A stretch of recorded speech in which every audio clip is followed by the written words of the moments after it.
Welcome to the Washington Heights Church podcast. We're so glad you're here. Each week, we bring you the latest Sunday message filled with God's Word to help strengthen your faith and deepen your walk with Christ. Whether you're tuning in from home, your commute, or anywhere in between, we're thrilled to have you join our community. So, grab a cup of coffee, find a cozy spot, and let's get started.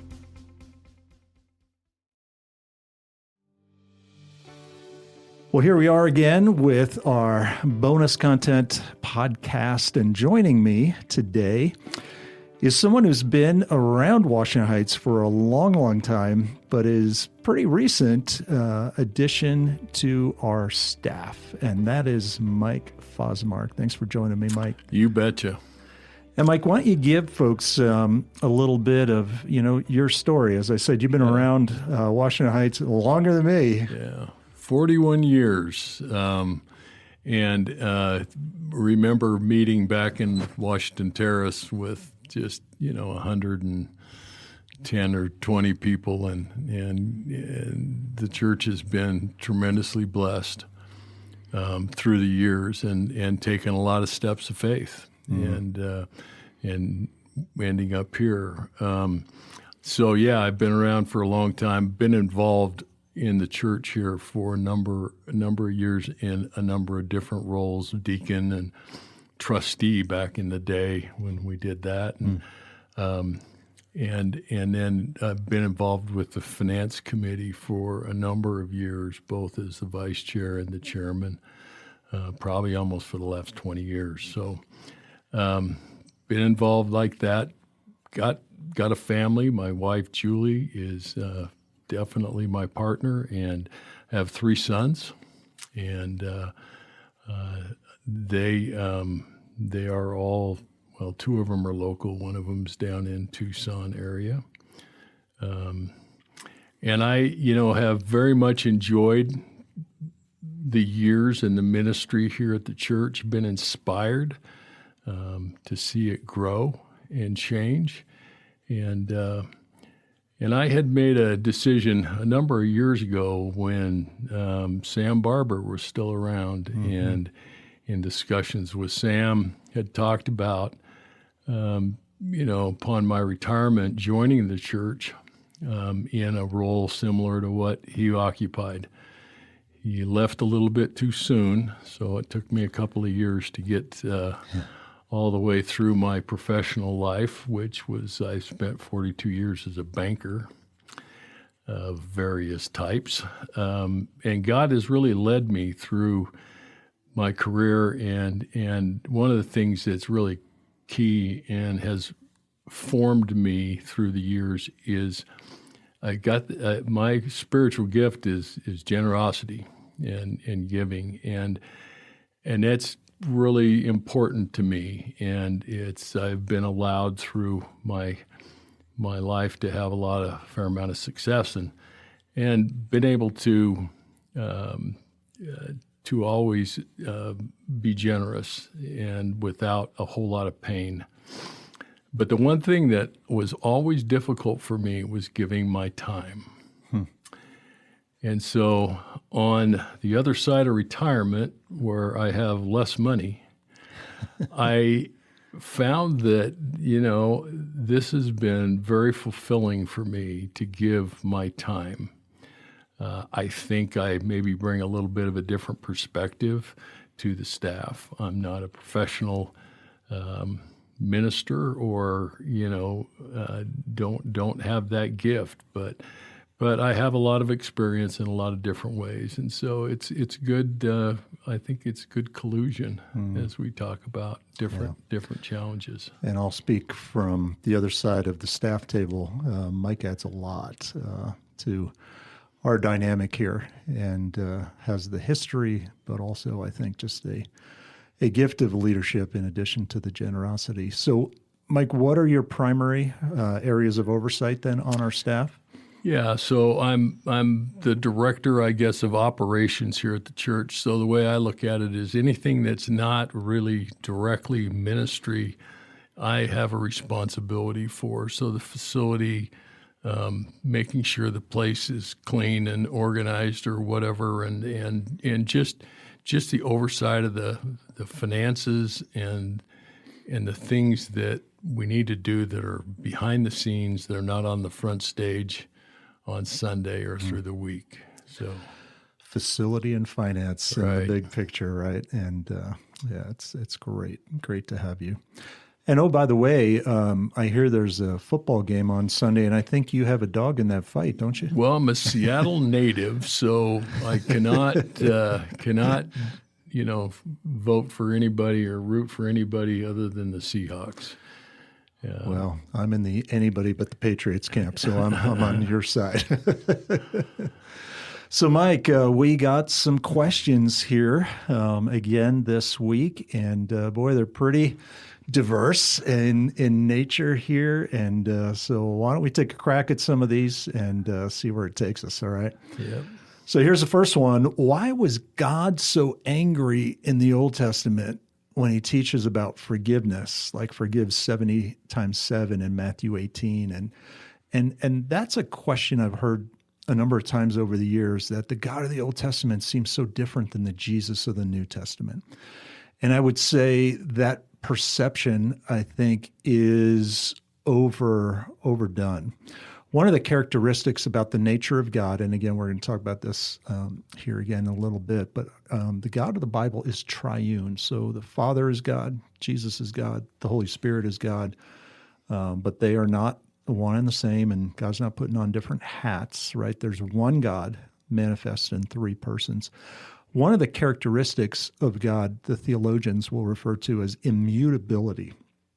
And that basically means that God's character is unchanging, right? You have verses like the one that says God is the same yesterday, today, and forever. We never have to worry that we wake up tomorrow and God is just a different God, a different being, and now all the rules have changed and everything, has been thrown up in the air, and we just don't know which way is up.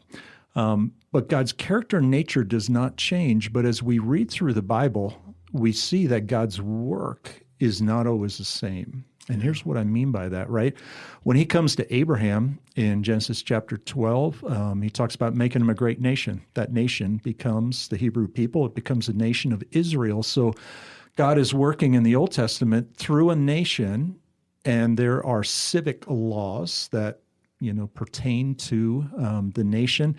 There are also worship laws that pertain and show how serious worship is. And then there's also moral laws, the ways in which we're called to live. Right. And one of the things that we find in the New Testament, right, is that now God is working through the church. And so God has gone global. And, does God love Israel? Yes. Does God love everybody, every other nation? Yes.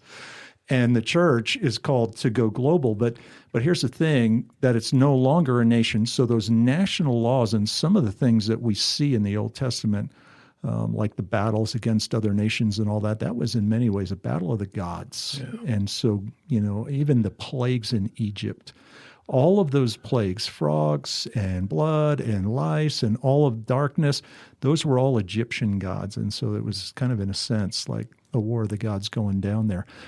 And all the ceremonial laws, the book of Colossians in chapter 2 tells us they were all fulfilled in Jesus Christ. And so Jesus is a fulfillment of all that. Sometimes people go, why don't we do, sacrifices? Why don't we do this and that? Those ceremonial worship type of things were fulfilled in Jesus. But then you come to the moral laws, and you find those repeated in the New Testament. Mm-hmm. So, things like the Ten Commandments, right? The first half of it is vertical, us and God. And then the other part is horizontal. Right. The back half of it is more horizontal. And you see Jesus in the Sermon on the Mount basically, kind of doing a recapitulation of all of that, or you see the boundaries around marriage in the Old Testament and the New Testament. The things around sexuality are in the Old Testament and the New Testament. And sometimes people will point out and go, well, why do you stress this thing in the Old Testament, but you don't stress that thing? Like, and there's some minute laws in the Old Testament, mixed fabrics, and boiling a baby goat in its mother's milk. And I'm pretty sure nobody has ever done that. And we go, well, why is that a big deal? That was one of the things that local pagan cultures in the area did. And so God was just trying to separate his people and making it just demonstrable through a nation that they belong to him. Thank God for the new covenant. Yeah. And not having to do all that. I think we'd run out of lambs. Yeah. And I don't like to see a whole lot of blood like that too. So I'm thankful for the day in which I live here. Right. But that was valid then, right? And we're living, under a new covenant here, and we're living on the other side of Jesus coming. All of that was in anticipation, but here we are living on the other side of that. And there are also some verses in the Bible that I think we need to understand. In the Old Testament, Lamentations 3:22 and 23 says, "The mercies of God are made new every morning. Great is your faithfulness, God." Right? So that's the God of the Old Testament. In Psalm 103, verses 8 through 10, it talks about us not being consumed because of the love of God. So the love of God is in the Old Testament. I think it's a lot of the national stuff that we see in the ceremonial stuff that leads us to blood and conflict. When as people, we don't always do God's will. So I think a lot of the bloodshed and a lot of the angst and the anger of the Old Testament can be laid at the feet of man. Yeah. And it's not necessarily God leading them in a direction that's contrary, but it's their own free will that seeks conflict and has conflict. And it's amazing how many times God gets blamed for our shortfallings, right? Happens quite a bit. Yeah. I would also say this too, right? A lot of this focused on the God of the Old Testament versus Jesus in the New Testament, but we'll also say this: nobody talks us more about the realities of heaven and hell than Jesus does. Right. And so when we think about ultimately, what God is doing, and even the judgment of God, the righteous judgment of God against sin, right? God is holy. We are not. So how does that get reconciled? And the Bible tells us it is faith in Jesus alone. It's the grace of God alone that makes us right. And Jesus was pretty upfront talking about, the realities that there is an eternal separation from God if we do not access the grace of God. And so we need to see that part of Jesus too. And again, it's easy to see the parts we like, but Jesus talked about the realities of eternity. And there's a lot of things that we get tied up in as religion and the rules of religion and what it is to have a relationship with Jesus. And it's very simple. And the Bible is very direct in what that takes. You need to receive and believe. and you don't need to do any of the kind of the rites or rituals that sometimes we run into. Yeah. It's simple, but it's hard, isn't it, right? Because it calls us to surrender. And I'm just, speaking for us guys, I think surrender is a hard thing to do, right? We like to win. We didn't come with a white flag. No, and we want our team to win, and we want ourselves to win too, right? Well, let's move on to the next question here, and there's some overlap here. So how many times did God forgive the people in the Old Testament before burning down of cities and cursing generations? And I don't know specifically what that is referring to. I think it might be as the Israelites are coming into the Promised Land in places like Jericho. But let me back up a little bit. Noah is one of those stories too, where God flooded the earth. Right. And, this is my own paraphrase, right? Kind of hit the reset button there with one family that was faithful to him. And we might think, well, God just all of a sudden, opened the floodgates and all these people drowned. Every time you see the judgment of God in one way or another, there has always been the passage of significant time and opportunity. So, for example, with Noah specifically, we don't have a specific amount of years that it took for him, and we assume his sons to build that massive boat called the Ark. But a lot of commentators believe it's between 50 and 100 years.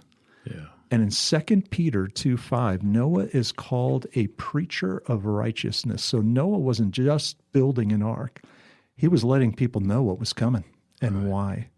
And so there was a long period of time where people were hearing about, just the realities of where they were, of what was coming, the opportunity to turn around and go in another direction. The Bible word for that is to repent. And every indication is Noah was sharing that, but nobody was changing their direction, their ways. God is, God created us, and He created a world that He wanted us to thrive in, and it was probably quite disappointing at some level for Him to have to take measures that reset with the world, no matter kind of how old it was. Yeah. It's a question we can find out someday in the future, but it's very difficult to ascertain always what the nuances were and what the different various crimes or various sin that was taking place that made it so difficult to continue on. Yeah. Yeah, and I think, the judgment of God is hard sometimes when people read through the Bible, and especially the Old Testament.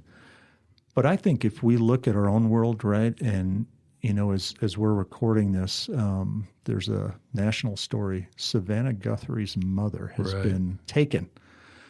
And we think, 84-year-old lady, that is just horrible. Yeah. And who knows what she's going through. And my guess is every one of us, if we're aware of that story, would think, man, there should be some justice and we got to make things right. Exactly. Yeah. And for us, to try to see that from God's perspective, I think it's real easy to jump to conclusions. Well, that shouldn't happen and God shouldn't have done that. We don't see what God sees and we don't understand what He does. And I think that there are enough of those parallels in our own experience that we know that justice is a real thing and we long for it. God does not compel people to do bad things. I know that. Yeah, that's all on us, right? Well, let me go to the next one, Mike, and maybe I'm going to throw this one in your lap to begin with here. So the question is this. I finally understand grace versus works. It opened my eyes significantly. Now I'm reading the Bible more than ever. But I want to know what I don't know. Yeah, well, that's a story we could all have because we don't know everything. And it takes intentionality, I think, to dig in and study, ask questions, have fellowship with other believers, pray. There's lots of different avenues about, but I would be, I think you need to start somewhere and you need to be somewhat specific about what it is that you want to know that you don't know, and then go searching. Yeah. And would you say that, this side of heaven until we go to meet Jesus or He comes back, that there's going to be something for us to learn? Or do we ever get to the point where we got it all? No. And we never will have it all. But, one of the beautiful things about small groups is you can engage with people that you become familiar with as you grow together. And you can have discussions around different topics and different ideas. And through that, it's not just a bunch of people sharing their ideas, but it's driven through the Word of God and what He has to say about various things. There isn't anything that you can't find some reference to pretty much in the Bible. Yeah.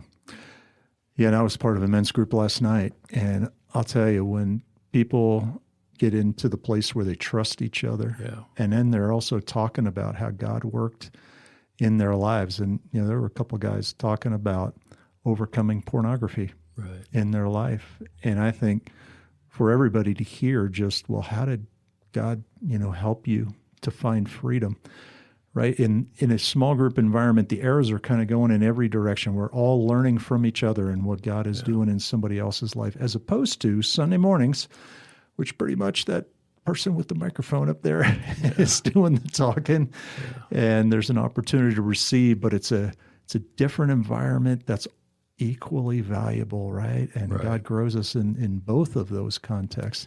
How long have you been a part of a small group, Mike? Oh man, probably 20 years. And it's been a group of, we've had some change, but not a bunch. The beauty of where we're at today in this world is there is so much information out there as far as podcasts and different things. There are a lot of really solid Christian authors and Christian podcasters and people who are that have churches of significant size and people that have smaller churches, but there's a lot of voices out there.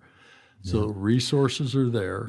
You just have to be very discerning about where you spend your time. And I don't know if you have a couple favorites. I know for me, a couple favorite podcasts, Leaders in Living Rooms and the Carrie Nieuwhof podcast. Don't ask me to spell Nieuwhof because it's Dutch and it doesn't make any sense. It's not like it sounds. No, but you'll find it's very, very popular. Are there other ones that you listen to? Well, I really enjoy Rick Warren and a lot of his content. Yep. And Andy Stanley's been a favorite of mine for quite a while. And there are some other people that are a little raw, Sean Ryan, he's a fairly new believer, but is really, had a lot of guests that lean into the Jesus of the Bible and to faith. And so there's some great discussions there.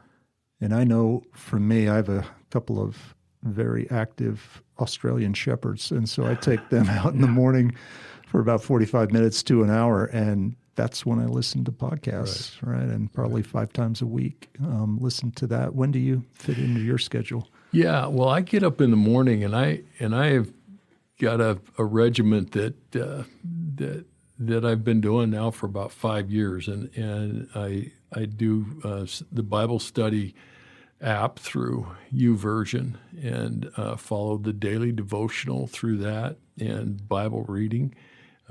Read through the Bible now for the last 4 years, and so and I'm back into it today this year. And so I, but I also take in a lot of content, and I do it when I'm driving mostly. If I'm in the car, I'm listening to something that's hopefully growing me and informing me and not just entertaining me. Yeah, it's easier, isn't it? Yeah. Now than ever to get information, right? We can, the problem is picking the best information That's right. out of all of it.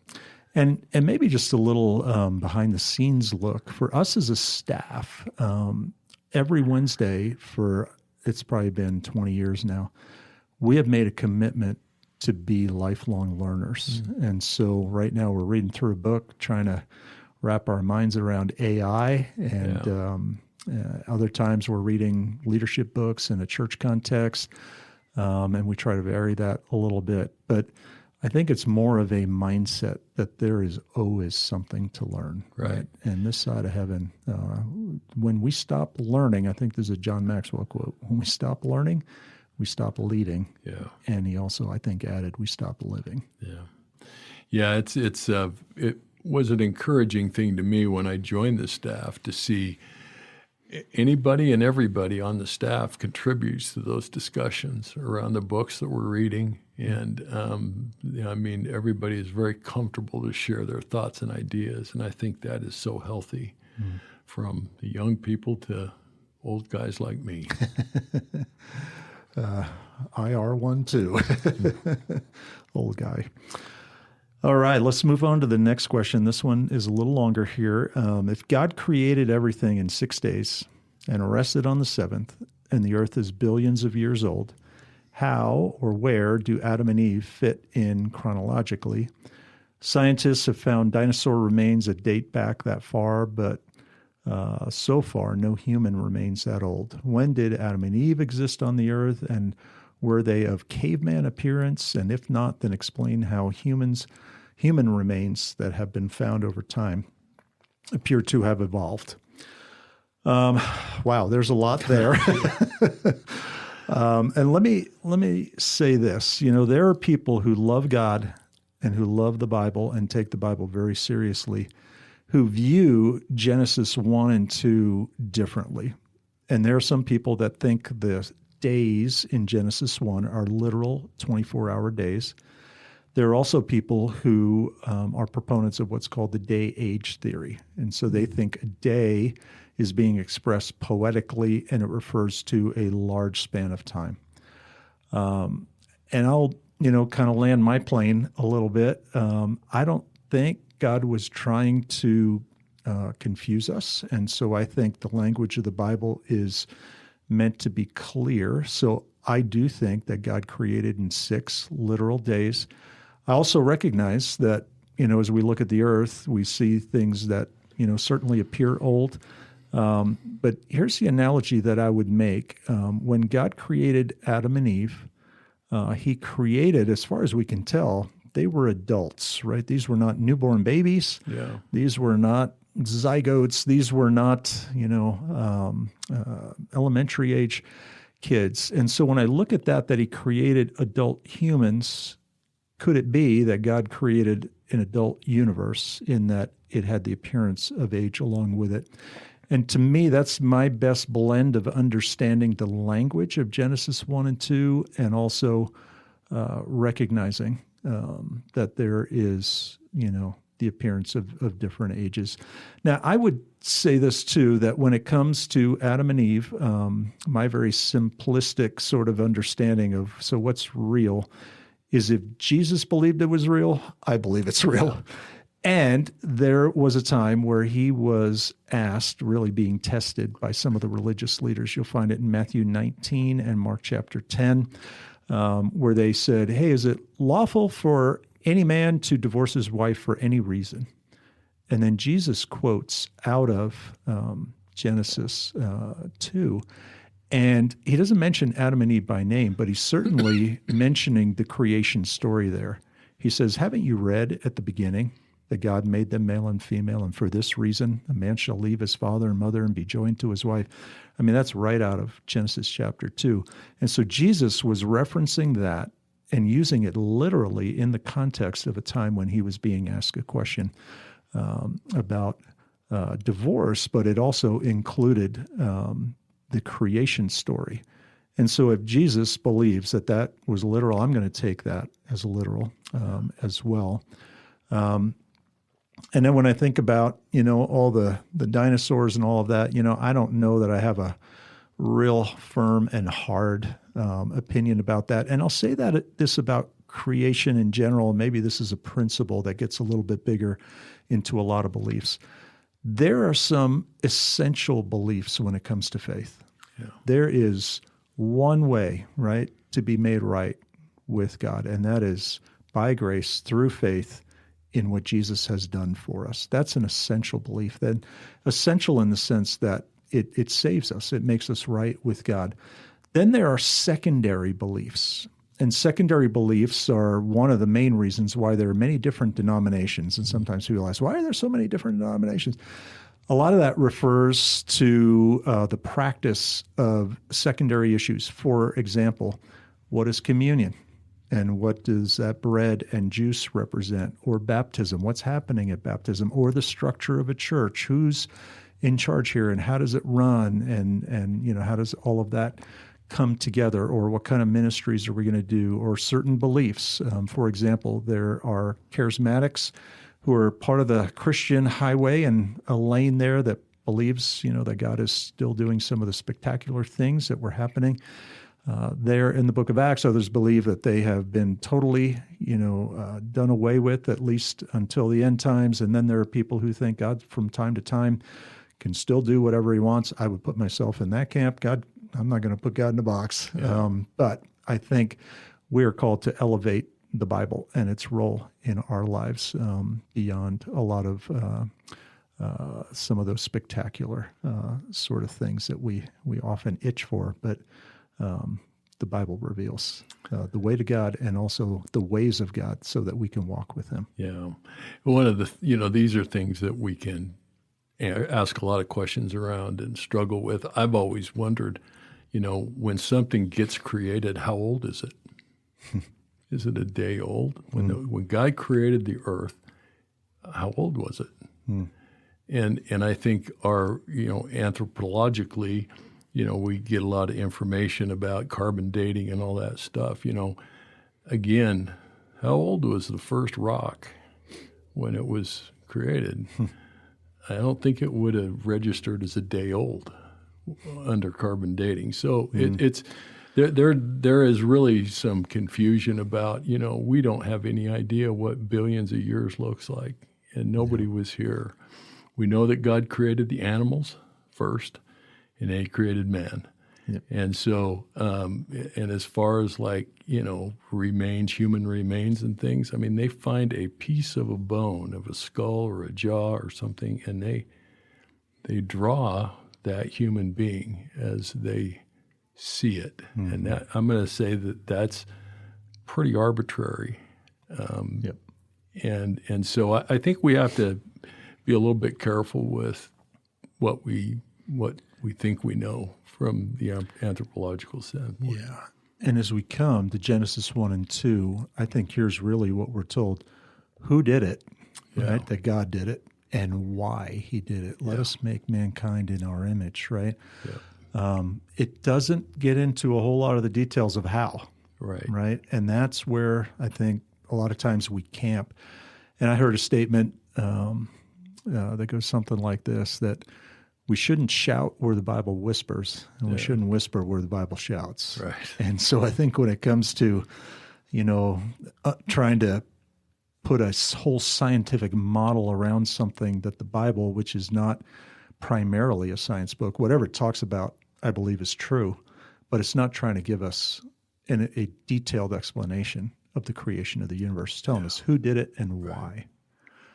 So as I talk about essential beliefs and secondary beliefs, in my opinion, the age of the earth is not an issue that should affect how we live for God day Absolutely by day, not. right? Absolutely. Whether it's young or old, we're called to honor God and walk with him and share faith with people around us. And the age of the earth just doesn't factor into that. So I think we need to know which things to hold real tightly and then other things to hold a little bit more loosely. Yeah. So, Mike, I'm going to throw this next one in your lap again here. The question is, I'm so stubborn. How do I surrender myself and my will to God? Stop being stubborn. Simple. Yeah, I think that we can create issues within our minds, and it's a lot of things based around of our experiences, our lifelong experience. You just have to be willing to surrender. You have to be willing to reach out to God. God wants you to be confident, not anxious, worry about nothing. That's what the Bible says. Worry about nothing. So, I think it's practice. I think it's repetitive coming to the Lord every day. Get up and pray. Do that first. Start your day that way. Ask God for what it is you want. He's not going to withhold from you the good things.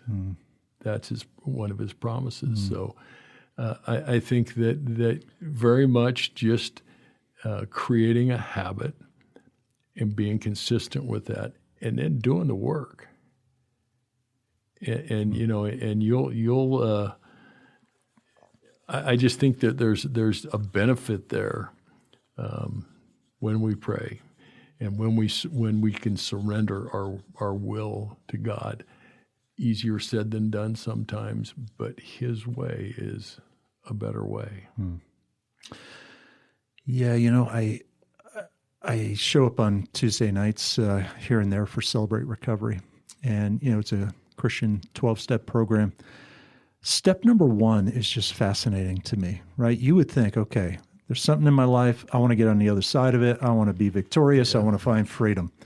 You would think, right, if you're just thinking logically, and maybe I'm just, thinking like myself, that I would think, okay, step number 1, you settle this issue in your mind. You get your willpower all lined up and you start a plan and, write all that stuff out. Step number 1 is admitting that we are powerless. Right. And basically, just saying, I can't do it, which seems so counterintuitive, right? And so I think a lot of times, surrender goes directly against our will. And I think beneath all those issues is a battle of the wills. And many times we just want to hold on to that. We want the positive result, but we don't really want to give up what's underneath the surface. Yeah. Hard to give up our freedom or our will and our desires. Yeah. Yeah, there's a story in John chapter 5 that, has just, for many years, it confused me because the question seems so off. Jesus walks into this area, and all these disabled or hurting people are around this pool of Bethesda. Yeah. And there was a local legend there that when the water stirred, that an angel was doing that, and the first person to get in there would be healed. Now, again, that's just a legend. And history has also revealed that there was some piping going on there, and some people were probably making money off of, this whole legend. But anyway, Jesus walks into that area, and there's a guy there who's been paralyzed pretty much his whole life. And Jesus walks up to him and goes, "Do you want to be made well?"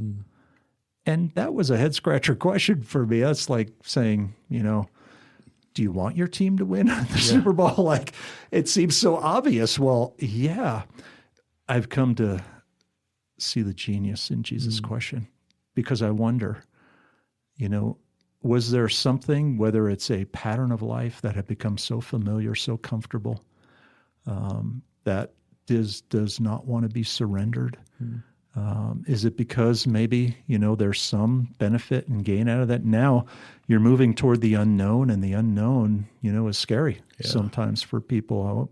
I have to go and get a job and earn a living. In those days, there wasn't a whole lot of help with anything. And so here's been my conclusion, with that story as it relates to us, is that there are times I think we want enough of God to help us forward, but we really don't want to surrender what we like and we want to hold on to. And in all honesty, I've sat down with some people who have struggled with alcohol addiction, and I've asked Jesus a question, right? Because it's one thing to get a DUI, know you're in trouble, and man, I don't want that to happen again.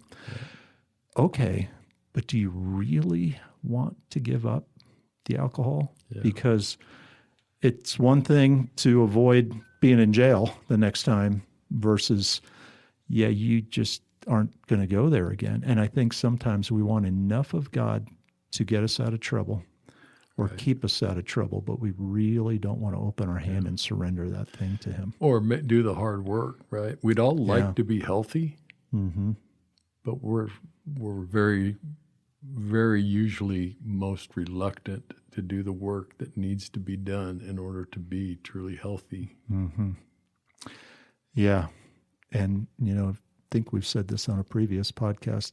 Grace, a lot of times we talk about grace, and grace can sound like, well, God does it all and I don't do anything. Grace is opposed to effort, or I said that wrong. Grace is opposed to earning. It's not opposed to effort. Yeah. That there is effort that comes along with it, right? There's a work that God does, and now, we're called to walk with Him and journey with Him. And part of that is the reshaping of our will. Right. And I think our wills are very stubborn. Yeah. So I appreciate the honesty of that question there. Let's do one more here, Mike. Let me jump to this one. Hey, my God question is, if God is all-knowing, then how do we have a free will? Is it kind of like a theory of a multiverse where He sees everything we can choose, but doesn't know which path we are choosing? I'll have to confess my lack of knowledge about a multiverse, first of all. But I would say this relationship between us and God, right? We are time-bound as human beings, right? We're moving through time and, decades and all of that. God stands apart from time. God is not tied to time. So God sees the creation of the world, and God sees the day Jesus is coming back, and God sees my next week and your next month and all of that, that we can just, know that God is all-knowing. And the Bible reveals, God does know it all. We also read about, God carrying out a purpose and a plan in this world. But I would also say the Bible, provides this opportunity for us to be a part of what God is doing or not. Right. And so it's not 100% one way or the other. Everything is God's doing, everything is fated by God, or 100% of it is up to me in God's economy. There's this exchange where God is sovereign. And how do we have free will? Well, God gave it to us. And you see that even in the Garden of Eden. Yeah. Right here, they were in perfect relationship with God. There was one thing God, was real clear about. Do not eat of the tree of the knowledge of good and evil, for in the day that you eat of it, you will surely die. Yeah. And they decided through the temptation of God's adversary, the devil, that God was keeping something from them and that they were going to become like God. And the fallout of that is what, struggle we've been living with ever since, and the brokenness of the world and ourselves and our bodies and our natures and our souls. And thankfully, God has come to offer us a way back into that relationship with him. But in that, there is the sovereignty of God, but there's also day by day decisions that we make. And God is not going to force those things on us, right? God has given us a free will where we can exercise that. And every day we do that, whether we consciously realize that or not.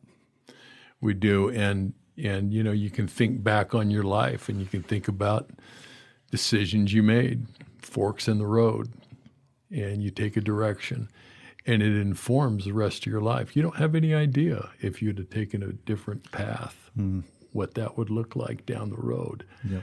But, God loves us, and his desire is to have us follow him and to live a moral life, and to live as sin-free as we possibly can, and to have a fellowship with him to where we can ask for forgiveness when we need it. Mm-hmm. But I think in my life I have been at several different junctures where I have really sought God's leading and God's will. And I will tell you that I have had undoubted direction in decisions that I've had to make, and I've made them, and they've turned out well. Don't know what the other side would have been like if I hadn't made those decisions, because they weren't critical. It wasn't, there wasn't a right and a wrong. There was a choice. Yeah. But I think God directs our choice. Yeah. If we seek him. Yeah.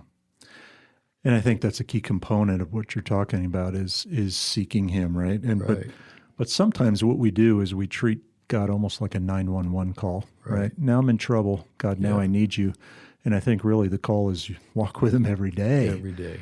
And I think we gain so much more wisdom if we're walking with God. And I appreciate your encouragement to start the day with God. That's first thing I do. Well, I make a cup of coffee and I sit down and I read part of that plan for this year, listen to the podcast that comes along with that. And I think that, just even orients our day, to start, rather than going on my phone and seeing every horrific thing that happened overnight and starting that way. And I wonder if people are nervous about having a free will in this sense, that we think, oh no, what if I make a mistake? And what if I make the wrong decision, right? And that's where I think the sovereignty of God is really good news. God is bigger, right? God is even bigger than our bad decisions. Now, that doesn't mean that there aren't consequences that come with those, and sometimes we got to walk through those consequences as well. But we think, oh, if I, take this job instead of that job, am I going to miss what God has? God is just way bigger. And he wants us to live. He wants us to live our life. He doesn't want us to sit in our room. He wants us to be engaged and to make choices and to follow him. Yeah. Yeah. And sometimes as we learn, when we make some decisions that aren't great, I think we learn about the gracious character of God in those times, that he is still there, and thankfully he's bigger than even our bad decisions.